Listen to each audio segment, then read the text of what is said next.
Bonjour chers amis bibliothécaires, comment allez-vous? Tiens, mais vous pouvez me dire comment vous allez dans les commentaires.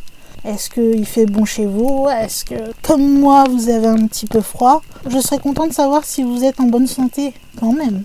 J'ai pas tergiversé pendant trop longtemps. Vous savez que je vous conseille toujours, avant de commencer ma vidéo, de vous installer confortablement, que ce soit sur un canapé dans votre lit bien au chaud, avec peut-être une tasse de chocolat chaud, thé, café, cappuccino ou autre boisson bien chaude pour se réchauffer. Peut-être un chocolat chaud avec les marshmallows dessus, je sais pas, c'est selon vos envies. Et puis peut-être quelques petites choses à grignoter, que ce soit des fruits secs, que ce soit, je sais pas moi, des petits gâteaux, des chocolats, des bonbons. Enfin voilà, un petit truc sous la main pour patienter si vous ne savez pas quoi faire en m'écoutant. Si vous êtes prêts, bien installés, nous allons pouvoir commencer. Et sachez qu'aujourd'hui, je vous emmène au Canada. Alors, bouclez bien vos ceintures, parce que le vol risque d'être un petit peu perturbé. Pourquoi je dis que le vol sera un petit peu perturbé? Eh bien, parce que je vais parler avec vous de poltergeist. Alors, je ne vais pas vous mentir, cette vidéo sera en grande partie tirée d'un site dont je mettrai le lien dans la description, puisque l'histoire de poltergeist que je vais vous raconter dans cette vidéo a été racontée justement par, je ne sais pas si c'est un auditeur ou un abonné du moins, de ce site, et donc est introuvable ailleurs que sur le site en question. Mais avant de dire le témoignage, donc vous verrez qu'il s'appelle Jeff et qui a eu un poltergeist, je vais vous présenter la ville dans laquelle il habite, qui s'appelle Côte-Saint-Luc, pour amener un petit peu ma petite touche, et pour que vous sachiez un petit peu aussi où se trouve cette ville et ce qu'il en est.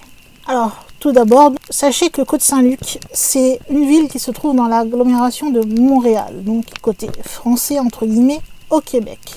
Elle est enclavée dans la ville de Montréal. En 2016, on y a compté environ 32 500 habitants. On l'appelle Côte-Saint-Luc en hommage donc d'un officier français, Luc de la Corne, et aussi apparemment grâce à l'évangéliste, donc Saint-Luc. Cette ville, donc Côte-Saint-Luc, a été érigée en tant que petit village le 1er juin 1903.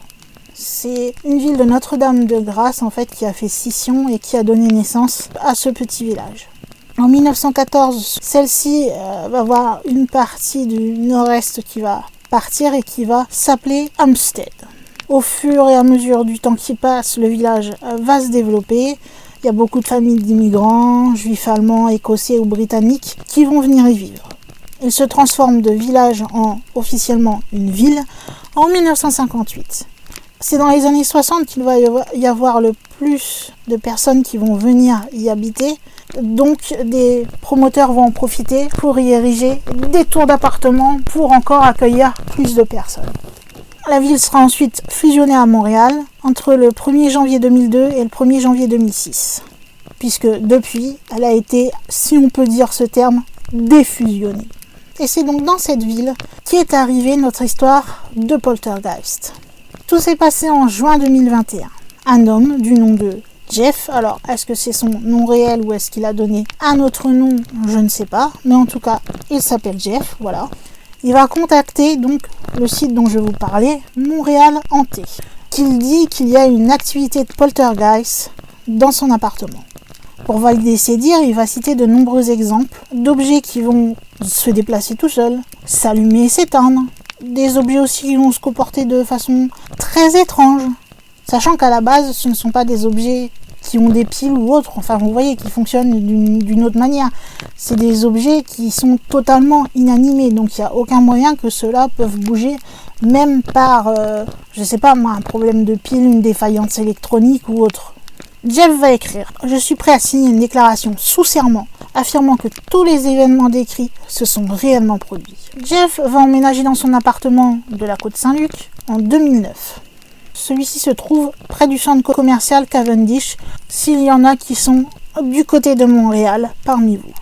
Au départ, il n'a pas vraiment connu d'activité paranormale, et même cela pendant plus de 10 ans. Tout se passait bien, c'était un appartement agréable, enfin ce qu'il demandait, quoi, il n'y avait pas de souci. C'est qu'en 2019 seulement que des choses ont commencé à se produire et qui vont lui faire penser qu'un poltergeist aurait emménagé chez lui ou autre solution qu'il se soit réveillé après une période d'inactivité. Vous savez que le poltergeist adore faire mumuse, c'est-à-dire piquer des objets, les balancer à travers la pièce, jouer avec les lumières, un peu comme Jacouille dans Les Visiteurs, jour, nuit, ça il adore. Il aime bien aussi jouer avec, vous savez, tout ce qui est radiateur, donc augmenter la température, baisser la température. Enfin, surtout ceux qui sont assez récents, puisque si vous avez un vieux radiateur, comme le mien par exemple, il faut tourner un bouton. C'est un peu plus compliqué. Enfin, vous connaissez un petit peu comment fonctionnent les poltergeists. Ils font plein de choses un peu bizarroïdes.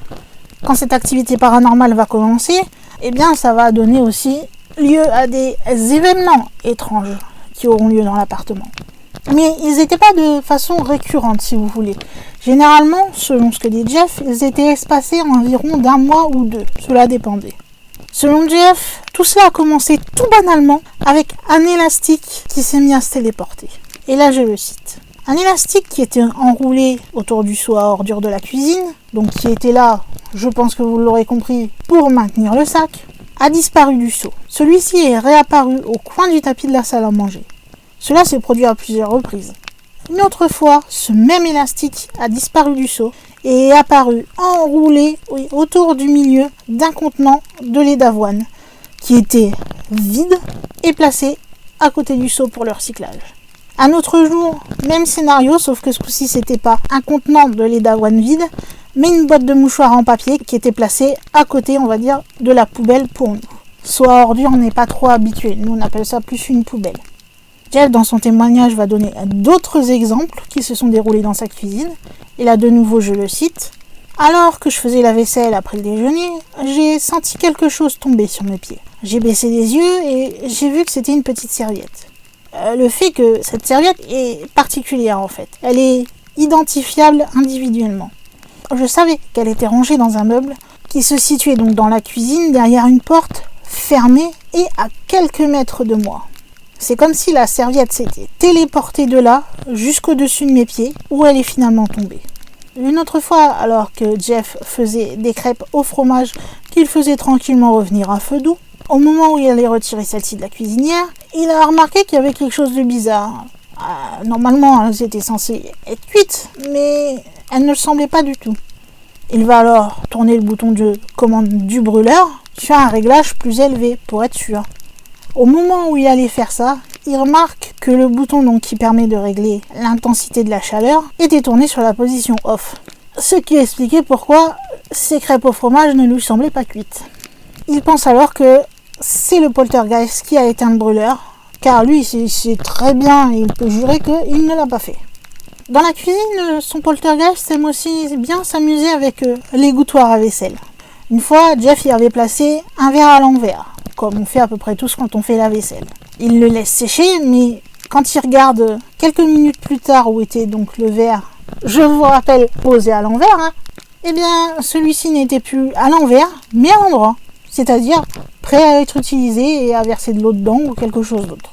Dans un autre cas qu'il a vécu, un couteau métallique à bourron qui venait d'un tiroir de la cuisine est apparu comme ça dans l'égouttoir à vaisselle. Il était posé à plat. Il y a eu aussi une petite casserole et un bol à dessert qu'il avait lui-même rangé la veille, qui sont comme par magie réapparus dans l'égouttoir à vaisselle le lendemain matin quand il s'est réveillé. Il y a eu aussi une fois où Jeff avait fini un récipient de substitut de sel Mrs. Dash. Il a dévissé le bouchon de celui-ci, rincé le récipient, le couvercle et il les a mis de côté, à côté de la poubelle, puisque ce n'est pas une chose que l'on met dans la poubelle générale, mais pour le recyclage. Donc il a fait le tri, il l'a posé à côté pour le mettre dans la bonne poubelle quand il irait descendre les poubelles.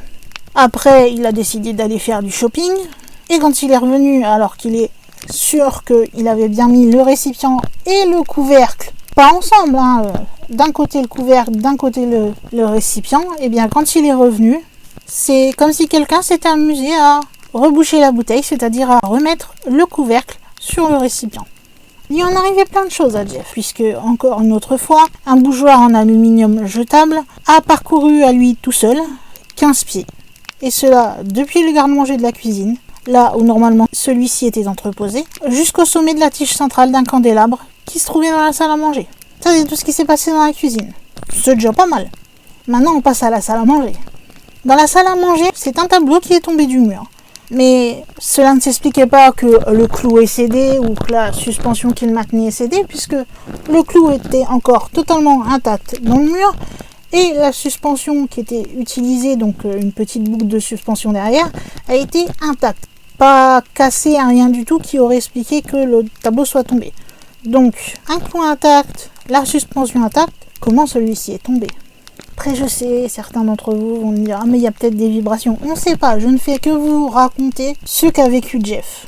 Voilà, je ne cherche pas à vous donner des explications ou à vous dire il faut croire 100% ce qu'il dit. Je ne fais que vous rapporter ce qu'a vécu la personne, en l'occurrence Jeff, et lui a vécu ça comme ça. Si on continue dans les choses bizarres, la radio de sa salle à manger, donc qui est une simple radio, pas le radio réveil que vous mettez sur votre table de nuit, eh bien, celle-ci s'allume toute seule. Une fois même, à l'heure où il devait manger, la lampe au plafond s'est elle aussi allumée toute seule, sans aucune raison. Mais il n'y a pas que dans la cuisine et la salle à manger que ce malin poltergeist fait des siennes. Puisque l'activité paranormale a lieu aussi dans la salle de bain de Jeff. Une fois, un porte-papier toilette est sorti tout seul de son réceptacle. Personne n'y a touché, il n'y a rien qui expliquait qu'il bouge tout seul. Et pourtant, sous ses propres yeux, celui-ci est sorti du réceptacle. Un autre jour, Jeff va aller acheter un nouveau bouchon pour son lavabo dans sa salle de bain et il va couper la chaîne de l'anneau de la prise, car avec ce bouchon-là, il n'en avait pas besoin. Le lendemain matin, il va remarquer que une seule boucle de la chaîne était réapparue sur l'anneau de la prise. Une seule. Continuons dans la salle de bain. Une autre fois, il va voir la porte de son armoire à pharmacie qui va s'ouvrir toute seule. Alors qu'à ce moment-là, il avait le dos tourné, donc fatalement, c'était pas lui qui l'a ouvert. Ce qui va en fait le faire se retourner pour vous remarquer que son armoire à pharmacie était ouverte, c'est qu'il a entendu comme une sorte de bruit de glissement. Comme ça l'a fait s'interroger, il s'est retourné et c'est là qu'il a vu la porte ouverte. Et apparemment, ce ne seraient pas les seuls exemples. Il en aurait donné encore plein sur tout ce qui se passait de paranormal dans son appartement. Que ça soit, comme je vous le disais, au salon, à la salle à manger, près de son vide ordure, comme je vous le disais, dans la salle de bain, enfin, partout, quasiment, dans son appartement, il y avait des activités paranormales du même style que ceux que l'on accorde au poltergeist. On lui a posé la question, s'il savait qui ou bien qu'est-ce qui pourrait hanter sa maison selon lui. Jeff va alors faire référence au fait qu'il a reçu une greffe d'os de gencive avec un vrai os. Et ça à peu près un mois environ avant que l'activité poltergeist ne commence, c'est-à-dire en automne 2019. Jeff pense que c'est peut-être la personne décédée sur laquelle on a prélevé cet os qui maintenant a décidé de le hanter et de l'embêter. Il y a aussi une autre théorie possible, puisque Jeff, malheureusement, a perdu son père qui est décédé en 2013. Et il regarde la photo de celui-ci tous les matins pour se souvenir de lui. Donc il pense que c'est peut-être lui. Jeff a dit, et je le cite, « L'activité poltergeist soulève des questions fondamentales sur la réalité, en se demandant qu'est-ce que tout cela signifie. Jeff croit que l'univers n'est pas physique, mais plutôt mental. Que ce qu'on considère comme la réalité, en fait, elle est constituée que de notre conscience. Et que nous faisons en quelque sorte tous un rêve collectif. Car une activité poltergeist, toujours selon lui, ne pourrait pas se produire dans un univers totalement physique. Mais dans un univers mental, où nous sommes tous en train de rêver, là, elle pourrait avoir lieu. Bien sûr, vous vous demandez s'il a essayé de faire quelque chose pour se débarrasser de ce poltergeist. Eh bien non. Jeff, aux dernières nouvelles, n'avait pas l'intention d'exorciser le poltergeist qui vivait chez lui. En fait, c'est même plutôt le sens contraire, puisqu'il trouve l'expérience qu'il est en train de vivre très fascinante. Personnellement, non, je trouve pas ça super fascinant, mais un peu terrifiant, mais bon. Après, là où je trouve bizarre, alors je sais pas si c'est moi ou si au Canada on a d'autres explications que moi je connais, mais pour moi du moins, de ce que je sais, l'activité poltergeist serait plus ou moins liée donc à une personne, mais une personne vivante qui soit, aurait subi un grand choc, quelque chose, et qui ferait inconsciemment bouger des choses. Donc c'est pour ça que ça me fait bizarre d'entendre en fait, de vous lire plutôt, c'est mieux je trouve, qu'il pense que cette activité soit liée au fait que il s'est fait faire une greffe et donc que ça pourrait venir de la personne décédée, ou l'autre possibilité que ça soit son père, puisque théoriquement, encore une fois, normalement ce ne sont pas des personnes décédées dans un poltergeist. Enfin, c'est peut-être que moi, hein, mais pour moi, c'est ça, hein, le poltergeist. C'est justement, on parle du fait que c'est souvent des cas où ce sont des adolescents qui sont à un moment de leur vie où ils se posent beaucoup de questions, où ils sont très perturbés, etc. Mais ça peut aussi arriver à des adultes qui ont subi un deuil et qui ont du mal à s'en remettre, ou autre chose. Du moins quelque chose qui va les affecter à tel point que leur inconscient va se mettre en mouvement et va décider de faire bouger des choses chez eux, sans que eux n'en sachent rien au final. Ils vont constater comme vous qu'il y a des choses qui bougent, mais ils pourront pas vous dire ouais je sais, c'est moi qui le fais. Non, ils s'en rendent pas compte. Ils s'en rendent pas compte du tout. Puis si on suit sa théorie, encore, la première passe encore. Le fait qu'il a reçu une greffe, ok.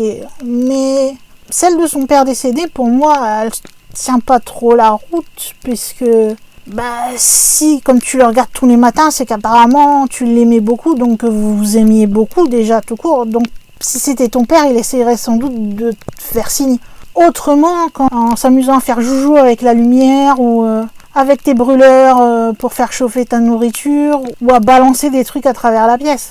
Généralement, il trouve un autre moyen pour se faire remarquer. Enfin, je sais pas. Vous avez mon avis. Pour une fois, je vous dis ce que j'en pense.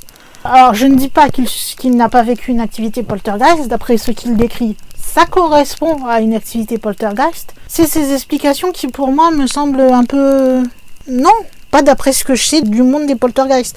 Après, peut-être qu'il y en a qui sont plus calés que moi et qui savent que, oui, un poltergeist peut venir d'une personne décédée. Mais encore une fois, dans mes connaissances et dans la majorité des cas de poltergeist que j'ai vus, parce que je les connais pas tous, voilà, c'était toujours lié à une personne bien vivante. Donc je sais pas, dites-moi ce que vous en pensez en commentaire. Si vous pensez plutôt comme moi que c'est peut-être lui inconsciemment qui, justement, peut-être suite à cette fameuse grève, justement, c'est peut-être ça, qui sans se rendre compte, ça le tourmenterait plus qu'il ne pense, je sais pas, hein, c'est une proposition comme une autre, qui aurait déclenché tout ça, parce que comme il le dit avant, pendant 10 ans, il n'y a rien eu. Donc c'est pas l'appartement en soi qui est hanté. Donc c'est pas un fantôme ou quoi que ce soit.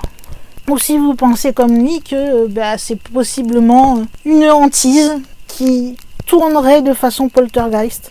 Et comme je dis, si vous êtes spécialiste de poltergeist, n'hésitez pas à me dire si je me suis gouré dans mon explication ou s'il y a bien des poltergeists qui viennent de personnes décédées. Et là, dans ce cas-là, je n'étais pas au courant. Voilà, je l'avoue clairement.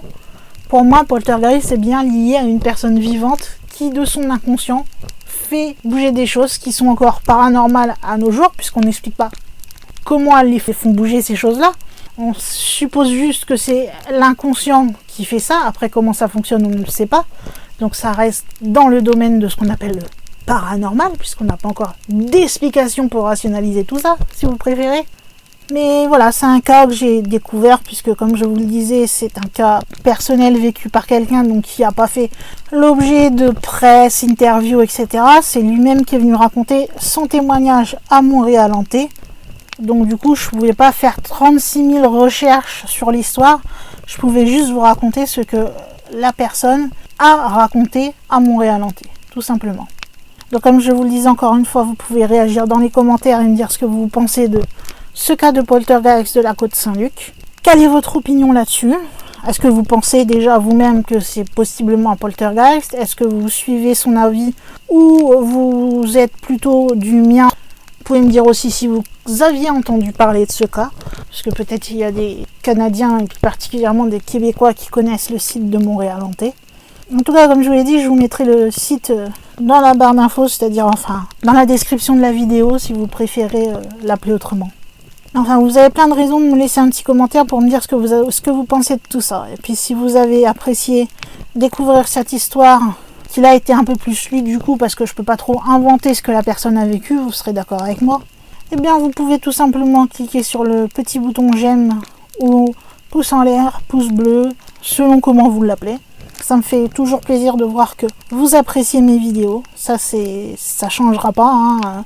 Je pense que tout youtubeur que nous sommes, que des gens prennent le temps de commenter, d'interagir avec nous, ou bien de nous laisser un petit pouce en l'air pour continuer à nous encourager et nous dire continue ton travail, ça fait toujours plaisir. Voilà.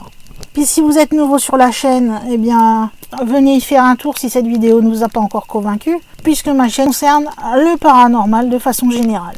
Donc si la vidéo vous a convaincu, vous pouvez tout de suite cliquer sur vous abonner. Si ça ne vous a pas encore convaincu, allez voir d'autres vidéos. Et si ça vous plaît, c'est le même principe. Allez voir le petit bouton rouge qui dit s'abonner et cliquez dessus et vous ferez partie des bibliothécaires de la chaîne. C'est le petit nom que j'ai décidé de donner aux abonnés de cette chaîne. Et puis si ça vous plaît tellement que vous voulez ne louper aucune vidéo qui sera publiée, il vous suffit tout simplement là encore, une fois que vous serez abonné, il va y avoir une petite cloche qui va apparaître à côté du mot abonné. Vous cliquez dessus et vous cochez la cloche tout en haut, c'est-à-dire recevoir toutes les notifications liées à cette chaîne. Ainsi, dès qu'une vidéo sera publiée, YouTube vous enverra une notification et vous n'aurez plus qu'à cliquer dessus pour directement avoir un lien pour voir la vidéo. Et pour terminer, comme d'habitude, vous savez que je vous invite à partager cette vidéo partout où cela est possible de le faire, que ce soit de manière orale, c'est-à-dire à votre travail, que ce soit à l'école entre guillemets de façon générale, que ce soit avec des amis, à un repas de famille, enfin voilà. Tout partout où c'est possible d'en parler avec des gens bien sûr qui comme vous sont passionnés de paranormal, ou bien plus informatiquement parlant, et là il y a plus de choix bien sûr avec tout ce qui est Gmail, tous les réseaux sociaux qui existent, que je pense je ne les connais même pas tous. Il y a aussi tout ce qui est vlog, site, si vous avez votre propre site internet sur le paranormal et si vous voulez utiliser une vidéo pour illustrer un de vos articles ou quoi, vous pouvez le faire bien sûr en citant que ça vient de ma chaîne. Vous savez toujours, je le dis de temps en temps, mais j'aime bien le rappeler, que les murs de la bibliothèque, c'est comme la salle sur demande. La salle sur demande dans Harry Potter, elle fait la taille que l'on veut, ma bibliothèque, c'est pareil. S'il faut repousser les murs pour accueillir plus de personnes, on poussera les murs, il n'y a pas de souci, il y a toujours de la place pour ceux qui aiment le paranormal et qui aiment en parler. Je crois bien que il va être temps pour moi, en tant que gardienne de la bibliothèque, de fermer les portes de celle-ci, de vous remercier de votre attention et de vous dire à une prochaine vidéo. Bye!